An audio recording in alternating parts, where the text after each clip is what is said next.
이번에는 이재명 민주당 대표 이야기를 좀 해보도록 하겠습니다. 공교롭게 여야의 대표, 이준석 전 대표 대표일 수도 있는데 말이죠. 여야 대표의 운명이 모두 이 사법부의 손에 달렸다, 이런 이야기를 안 할 수 없는, 할 수밖에 없는 그런 상황이 됐는데 말이죠. 오늘 아침 회의에서 이재명 민주당 대표가 회의에서 한 이야기가 있는데 상당히 의미심장합니다. 기자들이 그동안 이런 문제에 대해서 기소가 되고 또 다른 문제에 관련해서 성남FC 후원금 의혹과 관련해서 경찰이 검찰에 사건을 송치하고 제3자 뇌물공여 혐의가 있다고 이런 상황에 대해서 질문을 했었는데 답변을 하지 않았었거든요. 이재명 대표가 자신의 생각을 오늘 아침 회의에서 드러냈다는 평가가 나왔습니다. 모든 정치는 국민을 향해야 하고 또 모든 정치의 목적은 국민의 삶을 개선하는 것입니다. 정부도 정쟁 또는 야당 탄압 또 정적 제거 이런 데 너무 국가 역량을 소모하지는 마시고 국민의 삶을 개선하는 민생 개선 여기에 좀 더 주력해 주시기를 다시 한번 당부드립니다. 장서철 소장님, 이재명 대표가 정적 제거라고 하는 표현을 썼어요. 네. 그러니까 본인은 억울하다. 정치 탄압받고 있고 정치 보복받고 있다. 그것을 좀 항변하고 싶은 건데 이것은 이재명 당대표가 지속적으로 본인이 계속 얘기해온 입장을 계속 유지하는 것이 아니냐라는 좀 생각이 듭니다. 언급하기 싫어했잖아요. 그리고 지난번 개항을 선거 과정 중에서 여러 가지 사법 리스크에 대해서 어떻게 생각합니까? 그랬더니 이재명 당시 후보가 이랬어요. 저처럼 깨끗하게 살아온 사람이 사법 리스크 뭐가 무섭습니까? 그러니까 본인은 잘못이 없다는 거예요. 그러니까 그러한 입장이 과연 많은 국민들이 어떻게 생각을 할 것이냐라는 것에 대해서 본인 스스로 좀 되돌아봐라. 그냥 나 무조건 잘못 없어. 내가 무슨 범죄자야. 나는 정치 보복 당하는 억울한 사람이야. 이렇게 항변만 해서는 이 사법 리스크라는 장애물을 넘어갈 수는 없다라고 말씀드립니다. 지금 자신에 대한 수사, 기소를 이재명 대표가 정쟁, 야당 탄압, 정적 제거 이렇게 표현을 한 겁니다. 그러자 옆에 있던 정청래 최고위원이 성남FC 후원금 의혹과 관련해서 경찰이 검찰에 제3자 뇌물공여 혐의가 있습니다라고 하면서 사건을 넘기지 않았습니까? 정청래 최고위원이 오늘 이재명 대표에게 질문하는 형태로 뭔가 이야기를 했는데 저도 아직 못 봤습니다. 한번 보시죠. 성남FC 관련해서 제3자 뇌물죄로 이재명 당시 시장을 엮었는데요. 이재명 당시 시장 혹시 넌지시 건네는 이렇게 돈 받으신 적 있습니까? 예, 본인이 직접 넌지시 받지 않았다는 것이 확실하니까 결국은 제3자 뇌물죄를 엮어서 송치한다고 그럽니다. 이것은 1년 전에 이미 무혐의 불송치 결론이 난 사건이었는데 윤석열 정권에서는 있는 죄도 없는 죄가 되고 없는 죄도 있는 죄가 되는 그런 정권인 것 같습니다. 김상일 전 특보 어떻게 보십니까? 이재명 대표가 민주당 대표가 되면 이런저러한 일이 있을 것이다라는 걸 다 알고 있었고 그렇죠. 그럼에도 불구하고 민주당을 지지하는 당원들 또 여론조사 보면은 압도적으로 이재명 대표를 선택을 했고 또 대표가 되자마자 실제로 기소가 되고 또 경찰이 검찰에 사건을 혐의가 있습니다라고 하면서 넘기게 되고 그러니까 이재명 대표도 이건 정적 제거, 야당 탄압, 정쟁이다 또 이렇게 주장하고 나서고 말이죠. 저는 그 이재명 당대표가 되는 거에 대한 많은 우려를 표현한 사람인데요. 이재명 당대표의 편을 들게 해준 경찰에 대해서 대단히 감사하다는 말씀을 드립니다. 그렇습니까? 예. 왜냐하면 이거는요. 정청래 최고가 얘기한 것처럼 부정한 청탁이 있었는지 그리고 그것에 대가성이 있었는지가 이 사건의 핵심이거든요. 근데 1년 전에 무혐의 처리를 한 사건에 대해서 이렇게 확실한 증거가 다시 발견이 됐는가? 저는 그거를 아직은 모르겠습니다. 그쪽에서 제시한 증거를 다 본 게 아니기 때문에 예단을 할 수는 없지만 지금 제가 이렇게 계속해서 알아보는 상황에서는 굉장히 애매하거든요. 그러면 그것이 애매한 상태에서는 결국은 힘으로 몰고 가는 거 아닌가 이런 생각을 하지 않을 수가 없고요. 그리고 이 수사가 상당히 불공정하게 지금 이루어지고 있는 거 아닌가 이런 의심을 할 수밖에 없는 거예요. 그러면 검찰에서 제가 볼 때는 뭐 정치적인 고려를 해서는 안 되겠지만 이게 먼저 수사를 하는 것들에 대해서 이렇게 불공정한 느낌을 주면 나중에 정작 중요한 진짜 수사가 나왔을 때 그 수사를 할 때도 그 이미지를 지우기 참 어려울 것이다 이런 생각이 좀 듭니다.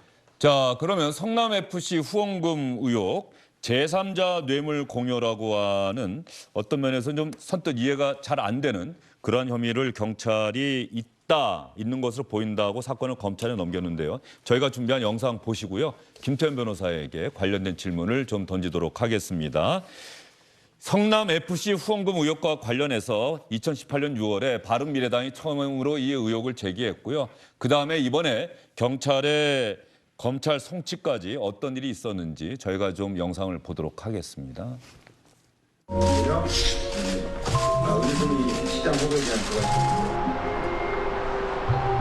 성남FC에 여러 기업으로 하여금 광고비 명목으로 합계 160억 이상을 지불하게 한 부분 관련해서 그것이 특가법상 뇌물죄 또는 제3자 뇌물죄에 해당한다고 해서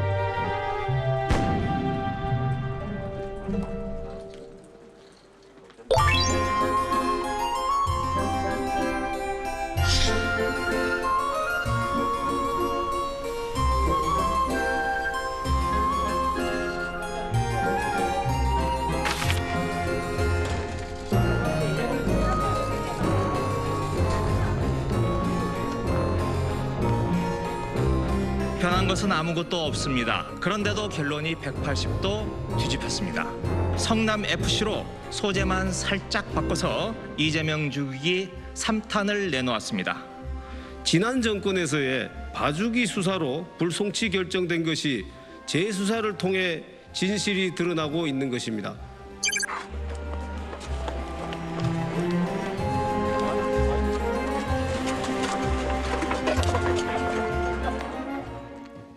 자, 수사 결과가 뒤집어졌다. 경찰이 처음엔 불송치 결정을 내렸다가 다시 1년 만에 정권이 물론 바뀐 다음이긴 합니다만 이거는 혐의가 있다. 이재명 대표에게 기자들이 당연히 질문을 했겠죠. 이재명 대표가 딱 한마디 대답한 게 있습니다. 잘 들어봐 주시죠. 경찰 수사 결과에 대해서 한 말씀 좀 부탁드리겠습니다. 네. 수사 결과가 뒤집혔는데 이제는 어떻게 보실까요? 경찰에 물어보시죠. 왜 뒤집었나? 그 대가성 후원금과 용도 변경에 그 대가성이 있다고 경찰은 판단했는데 그 부분에 대해서 어떻게 보십니까? 정리해서 다시 제3자 한번. 뇌물공여 혐의 적용됐는데 대표님 혹시 어떻게 보십니까? 제3자 뇌물 공여라는 주장에 대해서는 어떻게 인정하십니까? 대표님 정진상 실장님 내정된 거에 대해 말씀 나옵니다. 네, 김남국 의원이 이재명 대표와 함께 엘리베이터를 타는 장면까지 봤습니다. 경찰에 물어보시죠. 왜 뒤집혔나? 자, 그러면 법리적으로 어떻게 되는 혐의인지 그리고 왜 경찰의 결론이 뒤집혀졌는지 이 부분에 대해서 잠시 뒤에 김태현 변호사에게 제가 질문을 던지도록 하겠습니다. 중간 광고 보고 다시 돌아오도록 하겠습니다. 주영진의 뉴스브리핑 다시 돌아왔습니다. 김태현 변호사. 네. 일단 2개 정도 질문을 좀 제가 드려야 될 것 같은데 제3자 뇌물 공여가 정확하게 뭡니까? 그러니까 예를 들면 제가 공무원이에요. 예. 그러면 이제 주영진 앵커가 저한테 부탁하는 사람을 가정을 하고 저 말고 장성철 소장을 좀 예로 들어주시기 바랍니다. 예, 그렇게 하게 생긴 사람으로 하겠습니다. 예. 장 소장이 저한테 부탁을 해요. 예. 뭐 김 국장님 이거 좀 부탁합니다. 예. 돈을 받아요. 예. 그냥 돈 받아 단순 뇌물. 그렇죠. 제 업무에 관해서. 근데 제가 안 받고 아이고 내가 아는 사람 중에 김상일이라고 있는데 거기가 어려워하니까 그쪽에 돈을 좀 주지. 저랑 직접적 관계도 없는 제3자한테 줘요. 대신 부정한 청탁을 해야 돼요. 아 이거 인허가 안 되는 건데 국장 인허가 해주시면 어떻게 될까요? 뭐 상일이 형 뭐 좀 어려우니까 좀 도와줘. 줬어요. 다른 사람 받았잖아요. 공무원 말고. 그리고 편의는 뭔가 봐주는 거죠. 봐주고 제3자네. 제가 아니고 다른 사람이 받은 거예요. 근데 다른 사람이 공무원이 안 받았는데 다른 사람이 받은 거를 뇌물로 처벌하니까 좀 무리가 있잖아요. 그래서 단순 뇌물죄 없는 부정한 청탁이란 거를 요건을 집어넣은 거죠. 그래서 아까 제가 말씀드리기에 김 국장님 이거 인허가 안 되는 건데 용도 변경 쫙 해주세요. 종상에 한 4단계. 그럼 제가 좀 뭐 드릴게요. 이런 부정한 청탁이 들어가야 되는 거거든요. 자, 그러면 네. 성남 FC 의혹에서 제3자 뇌물, 그 뇌물을 받은 사람은 누굽니까? 성남 FC. 성남 FC요. 그러니까 이런 거예요. 검찰에 근데 성남 FC의 구단주가 성남시잖아요. 성남시장이잖아요. 이재명 시장은 아니잖아요. 다른 사람이에요. 예. 법인이라고 개인은 예. 다르니까. 그러니까 법인하고 개인은 다르다고 보는 거고 예. 경찰의 시각입니다. 제 시각이 아니고. 예. 그리고 성남 FC는 후원금을 모집할 예. 수 있는 단체예요. 예. 그러니까 경찰 시각은 뭐냐면 두산건설이 저 분당 병원 부지를 용도를 싹 변경해가지고 빌딩을 올리고 싶은 이슈가 있어요. 근데 용도 변경이 잘 안 되는데요. 그렇죠. 그거를 부정하게 이재명 시장에 청탁을 합니다. 아, 시장님, 요거만 용도 변경 싹 해주시면 아직 확인된 건 아니고 일종의 예를 들으신 경찰의 거죠. 시각. 예, 예. 50억인데 이거 사옥 지금 1조가 될 수도 있거든요. 해주십시오. 해주면 뭐 해줄 건데. 성남 FC에다가 저희가 후원금을 주겠습니다. 그래서 용도 변경이랑 부정한 청탁을 이재명 시장에게 하고 이재명 시장과 다른 사람, 다른 별개의 인격체인 성남 FC에게 후원금을 내게 했다. 청탁은 이재명 시장에게 하고 뇌물을 누구한테 줬냐? 제3자인 성남 FC한테 그 대가 줬다. 이게 네. 경찰의 시각인 거죠. 자, 그리고 또 하나 궁금한 게 경찰이 처음에 했다가 증거불충분으로 불송치 결정을 내렸다가 이거 다시 보안 수사 이제 검찰 지시가 내려가서 이걸 혐의가 있다라고 검찰이 사건을 송치한 것. 야, 정권에 따라서 경찰 수사 결과가 달라지는 것 아니냐. 이런 얘기에 대해서는 어떻게 보세요? 퀴즈 하나 내드릴까요? 예. 2008년도에 다스의 주인이 이명박 전 대통령 당시 당선인이 아니었는데 왜 문재인 정부 때는 이명박 전 대통령 주인이 됐을까요? 1번 정권이 바뀌어서, 2번 새로운 증거가 나와서. 뭡니까? 2번이잖아요. 1번 당신은 당선인이고 지금 최근에는 전 대통령이어서 정권이 바뀌어서 그게 아니라 당시 당선인 때는 입을 연지 않던 진술들이 나와서 증거가 있으니까 그렇게 본 거라고요. 그렇게 되면은 뭐 일본도 해당이 되네요. 예? 그렇게 되면 그렇게 만약에 얘기하신다면 일본도 아니, 해당이 돼요. 없던 예. 증거가 새로 나온 거에 예, 대해서는 예. 1번일지 모르겠으나 없던 진술이 정권이 바뀌니까 나왔다 뭐 이렇게 볼 수도 있는 건 아닙니까? 근데 이제 판결문에는 이 사람은 왜 그때 진술 안 하고 지금 진술했나 정권이 뭐 이렇게는 안 쓰니까 예. 말씀은 예를 좀 드린 예. 건데 물론 다스 문제하고 이거하고 직접적으로 비교하기는 좀 그렇긴 하지만 보세요. 검찰이 보안 수사 요구하고 수사 지휘하는 건 항상 있는 일입니다. 네. 제가 들고 있는 사건에서도 매일 있는 일이에요. 근데 이게 어떻게 보셔야 되냐면 앞서 영상에 잠깐 나오다 말았는데 이건 이제 바른미래당에서 고발한 다음에 성남 남부지청, 경기 남부청도 오래 들고 있어요. 그다음 불송치 결정을 했거든요. 그때 성남지청 차장검사의 박하영 검사가 이상한데? 이런 점을 좀 보세요 하고 보안 수사 요구를 해야 되겠다라고 얘기를 했는데 예. 당시에 박은정 성남지청 못하게 하잖아요. 박은정 성남지청장. 예. 그리고 그분 기자들에게 좀 다른 얘기했죠. 본인의 얘기는 이제 보면 뭐 양쪽 의견을 다 그냥 결정한 거다. 그런데 이제 박하영 차장은 무슨 소리냐? 내가 보안 수사 내가 기소하라는 것도 아니고 뭐를 좀 더 보는 거. 보안 수사 요구하는 거 항상 있는 일이야. 그래서 하겠다는데 못 하겠다. 그러면서 사직서를 내고 나옵니다. 들국화에 산후라면 저렇게 올리고 말이죠. 네. 예. 그러니까 그때는 쉽게 얘기하면 검찰의 보안 수사 요구가 없었던 거예요. 그래서 이게 문제가 올 초에 됐잖아요, 대선 때. 보안 수사를 지시해야 된다는 검찰 내부의 의견 제기가 있었는데 이게 묵살당했다. 예, 묵살 당했다는 게 박하영 당시 차장검사. 박은정 성남지청장이 당시 이야기도 아마 준비가 됐을 텐데 한번 잠깐 봤으면 좋겠어요. 박은정 성남지청장이 당시에 박하영 검사가 이런 의견을 제기를 했지만 제가 이쪽 저쪽 이야기를 다 있는 그대로 이런 의견이 있었습니다라고만 했다. 예, 네, 얘기하시죠. 얘기예요. 예. 그래서 올 초에 대선거 이게 또 난리가 났었습니다. 또 이게 뭐 어떻게 되는 거야? 네. 그래서 검찰이 올 대선 때 정권 바뀌죠. 그때 검찰이 이제 문제가 되니까 그럼 보안 수사 요구 해서 남부청에 보안 수사 요구 들어간 거예요. 그 내용 중에 몇 개가 아마 관련자들 압수수색에 관한 내용이 있었던 것 같아요. 그래서 대선 끝나고 두산이랑 성남FC 성남시장을 압수수색을 했죠. 거기서 뭐가 나왔습니까?